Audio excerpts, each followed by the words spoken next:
In this chapter, I'm going to explain my color correction workflow as it applies to Premiere Pro. Now, a lot of folks, when they think about color correction, they think it's too complicated, they think it's too technical, or it's unnecessary. But I'm here to tell you that the workflow I'm going to present to you is not all that complicated. Yes, it does involve scopes, but the scopes ensure that you have consistent results and high-quality results. And finally, I believe it is necessary. If you apply good color correction techniques, your videos will look better. So let me tell you about the color correction workflow. The first order of business is to adjust tonality. That's brightness and contrast. Once you do that, that may be all you need to do. And when I say adjusting, I don't mean necessarily fixing tonality. Many times adjusting simply means taking really good video and making it better. After you adjust tonality, you might need to adjust color. Not necessarily, because usually tonality takes care of color, but you might need to adjust a color cast. Let's say your clips are a little bit too blue or a little bit too orange. You can adjust that hue, and maybe the saturation needs to be adjusted. Typically, if you have something improperly exposed and you fix the tonality, that does kind of lower the saturation, so you might want to up the saturation at this point. And then you might want to go into secondary color correction. Secondary color correction refers to changing colors of regions or objects in a clip. The first two steps are referred to as primary color correction, where you're fixing the entire clip from left to right, top to bottom for the whole length of the clip.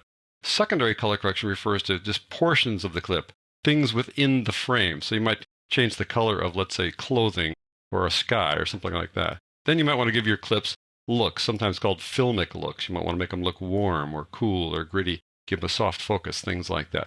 So that's the color correction workflow. I'm going to give you a quick look at some of the techniques I'm talking about now. In the next lesson, we're going to talk about how to set up the Premiere Pro workspace. Following that, we're going to take a look at the two scopes that you're going to use when you do color correction. And then we're going to get into fixing tonality and color as we go through the rest of the chapter. So here in Premiere Pro, I switched over to the color correction workspace by going to Window, Workspace, Color Correction. And my workspace may look different than yours because of our lower resolution here when we record these videos. You'll probably have a little bit more real estate than mine. Let me just run through what I'm talking about here. This first clip looks pretty good. It's well exposed. I look in the scope here and I can see that it's well exposed.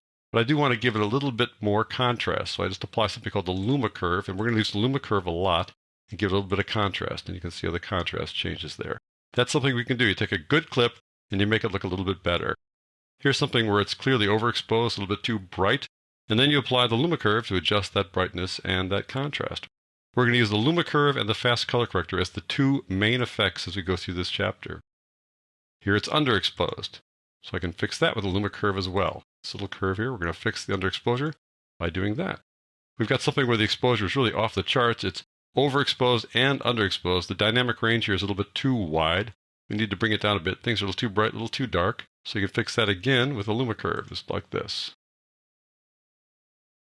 This next one has an obvious problem. First of all, you can tell it's got a color cast, but also the exposure is terrible. It's got no bright areas, no dark areas, very low contrast. So your first step when you get things like doubly wrong like this is to fix the tonality, the brightness and contrast, and then the color. So here we've got Luma Curves. We fix it with that. This little curve here to fix the tonality. And then we go on down here to fix the color. And we do that by looking for an area of gray, finding it, identifying the area of gray depending on where the clip is located, right there.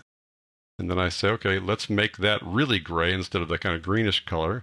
Once we do that, we turn off the crop and we can see that we've fixed the color. We're going to do this a couple of times. And finally, going down to the last clip, here we deal with that same kind of a problem with the overall lighting here. There's a color cast here. It's a color cast towards blue, we think. First thing we do is we adjust the tonality, and the tonality really is fine, so we just give it a little bit of contrast. Next, we can then adjust the color based on skin tone. On the previous one, we did it based on gray. This one, we're going to do it based on skin tone, like so. We check out the skin tone, change it for that, turn off the crop, and there you go. We have fixed things. So these are the kinds of things we're going to do in the next few lessons.